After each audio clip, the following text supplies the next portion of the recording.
Hey, it's David, and welcome back to another episode of the Reddit Story podcast. I didn't have any fond memories from my childhood. No seat for you, James. Ha ha ha. This was because I was a victim of classic, unpleasant bullying. However, the middle school teachers ignored it, dismissing it as just kids playing pranks on each other. Perhaps it was because it was in a rural area. No one condemned conflicts among children. I grew up in this environment, but one day in the summer of my third year of middle school, I couldn't bring myself to go to school. I had been skipping school intermittently, but the feeling of dread became so physical that I couldn't get out of bed in the morning to go to school. It was too emotionally overwhelming, and my body just wouldn't respond. My parents were extremely worried, and I confessed honestly. You see, I guess I had a conflict with my classmates, or things just aren't going well. I don't like the teacher either. I just don't want to go to school anymore. Oh my, I didn't realize. I'm so sorry for not noticing sooner. My parents reported what I told them to the school and protested. However, is there any proof that what James is saying is true? Couldn't this just be a sign of rebellion? Teacher Johnson didn't seem interested in listening to us. Hearing those words made me feel even more reluctant to go to school. When I was feeling down about not having a place at school, a local alternative school came to my rescue. It was a small school run single-handedly by an elderly man named Mr. Williams. What's with that homeroom teacher? How can they say such awful things so easily? Come to our school, I'll teach you, don't worry. Mr. Williams welcomed me warmly. He was not only kind, but also honest about when something was wrong. This approach made me feel that he was truly helping me confront and understand myself. My grades were poor since I hadn't attended much school during those 3 years of middle school. Honestly, my only option was to attend a correspondence school without exams. But Mr. Williams said, "The correspondence school here allows daily attendance. That's for learning social interaction in addition to academics. So, you should come every day and learn how to interact with others." I have become quite averse to social interaction, so the idea of attending scared me. But Mr. Williams strongly recommended it. Staying cooped up every day isn't good for your health. You'll be fine. You'll get used to it soon. What do you want to be in the future, James? Attending school might bring you closer to that. I've always wanted to be someone who can help others. I feel worthless right now, but I mumbled that and decided to enroll in the high school. It was an afternoon class at a correspondence school, and amazingly, Mr. Williams used his lunch break to accompany me to school. He was close with the teachers at the correspondence high school.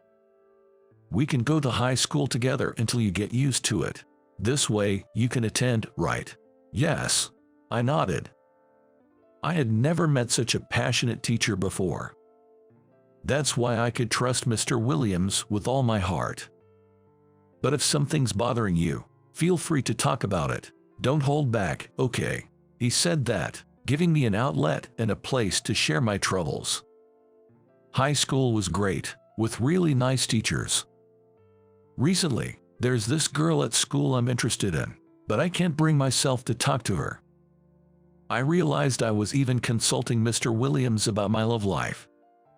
"Is that so? You've got some room in your heart for that now, huh? That's great. I guess you don't need me anymore," he said, and from the next day, we stopped going to school together.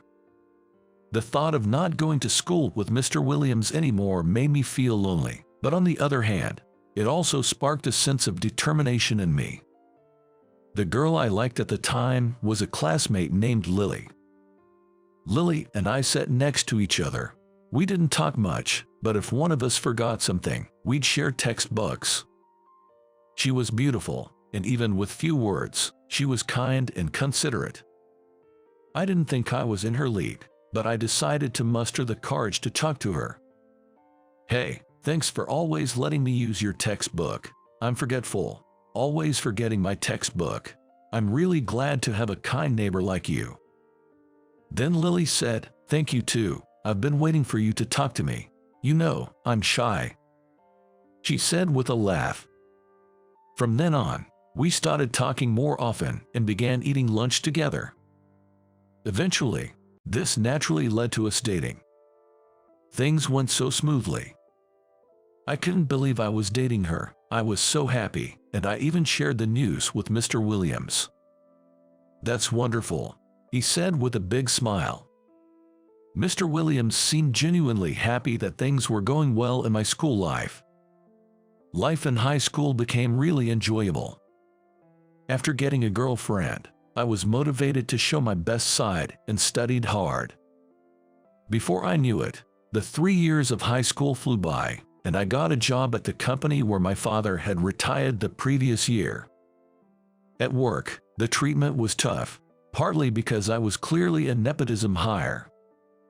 You're in this company as a high school grad from a correspondence school, something normally impossible. Everyone here, including me, has a degree from a renowned university. And then there's you, a high school grad from correspondence school, a clear case of nepotism. Don't get too cocky. Department head Eric was particularly harsh. It was partly because I hadn't fully grasped my job yet, but more so because he seemed to be the type who vented work frustrations on his subordinates. It reminded me of my experiences in elementary and middle school, leaving a bitter taste. People who bully the weak are everywhere. I need to become stronger. I decided to endure it. If I don't let it bother me, it's nothing. After working for 3 years, my income stabilized, so I proposed to Lily. "I know I've kept you waiting for a long time, but I want you to marry me." "To be able to marry you, James, makes me incredibly happy," she said this with a sparkling smile. Ever since we started dating, Lily has always been open about her feelings, making me feel needed and happy. While my personal life was going smoothly, my situation at work was getting worse. "After all, you're just a high school grad from a correspondence course." Eric would add these words meaninglessly at the end of our conversations. What does that have to do with anything? Our current conversation. In any job, you know, your educational background follows you. What a pitiful life. He laughed. I wasn't particularly bad at my job, yet I kept being told such things. Honestly, I was completely fed up with my boss. One day, I went back to my hometown during long holiday. My older brother Scott's eldest son, Kyle, a middle schooler, was there too, chatting happily with my parents and Lily. Scott is a doctor in our hometown, working at a hospital. After eating too much and feeling heavy, I decided to go for a run. After our meal together, Kyle went out alone. He's really dedicated to the track team and never misses a day of running. Even at home, he runs every night, Scott mentioned. Well, that's a good habit. A while later, Kyle returned from his run, but he was clearly not okay.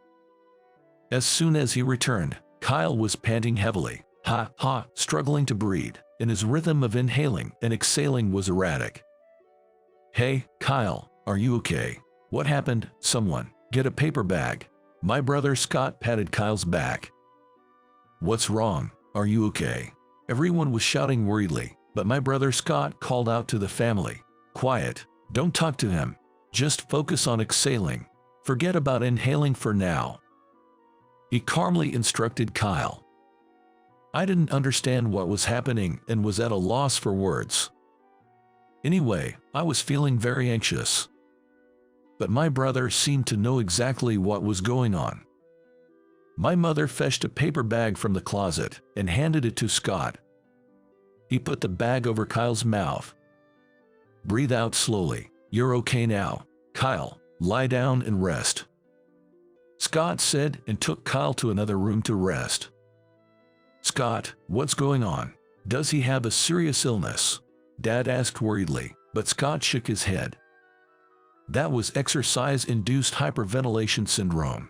It happens when breathing gets irregular during physical activity, but calming the breathing with a bag helps. Kyle ran a different route today and was a bit nervous about seeing everyone, which might have affected his breathing. He's on medication, so it's not a daily issue. He should be fine.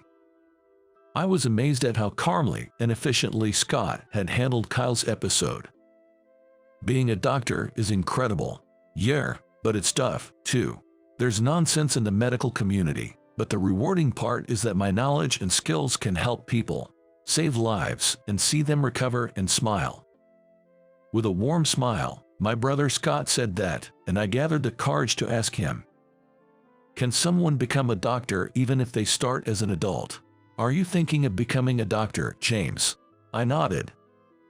"Just looking at you, Scott, I've realized that living a life where I can help others is wonderful. I want to consider a life like that. But it's tough for adults to take entrance exams. Studying is hard, and you need to earn a living. And you have Lily. You need her consent. It'll be quite difficult." But Lily, sitting beside me, said, "If James has a dream, I want to support it. I can work double to cover our living expenses." Surprised by her quick agreement, I said, "Really? Even though I just started talking about this? James, you've never had a dream or goal before. I'm so happy to hear you say this. I want you to pursue it." Encouraged by Lily's support, I felt motivated. Studying as an adult may be hard, but having work experience can make you a good doctor. Go for it. There are various scholarships available, so don't be afraid. I support you. Scott's encouragement made me feel stronger. If I could become someone who helps others, it would be truly fulfilling. When I told Eric about my resignation and plan to study medicine, he said, "What? Studying for college now, and aiming for medical school? Is this your life's revenge? Escaping reality? How pitiful." It was frustrating, but I didn't respond and just submitted my resignation. Honestly, I wasn't confident, and there are many other ways to help people. But somehow, I strongly wanted to pursue medicine and take on this challenge. Lily supported me, saying, "You'll pay me back double," and even helped finance my prep school. After 3 years of intense study, I finally passed the entrance exam. Yes, Lily and I hugged and cried with joy. I then told my parents and Scott, and they were thrilled. So, I continued my studies as a medical student, graduated from university in 6 years, and worked for 2 years as a resident at the university hospital. Even though I still couldn't consider myself someone who could truly make a difference, I continued to study. After my training ended, I officially started working as a cardiac surgeon. Days were bustling, and before I knew it, time had flown by. I gained confidence in my surgical skills and finally felt like I was a valuable, helpful person. Then, one day, Eric, I saw a familiar name on the patient chart for an upcoming surgery. To my surprise, the person who came into the consultation room was Eric, my former boss. "I'm Dr. Harford, your attending physician. I used to work under you." "Wait, are you the one from back then?" He looked shocked, recognizing me. "You can't be serious. You actually became a doctor." "It's no lie. I'll be handling your surgery." "Is there no way to change the surgeon? I am in charge of this surgery. I've performed many similar operations, so please rest assured." Eric turned pale and said, "I'm sorry for the past. Please, don't make any mistakes. I don't want to die. Don't worry, you're in safe hands." He seemed to think I might intentionally commit a medical error. That could never happen. But my former boss was visibly frightened, a clear case of reaping what one sows. Despite Eric's fears, the surgery was a complete success. "Eric, can you hear me?" He looked dazed as he woke up from the surgery. "Was it successful?" "Yes, the surgery was successful." Eric shed a tear. "I'm relieved, truly. Other hospitals refused me. It was a complicated surgery. If not for you, Dr. Harford, I wouldn't have survived. Thank you for saving me, despite everything. You're a real doctor." Hearing those words, I felt a long-standing cloud lift from my heart. Several years later.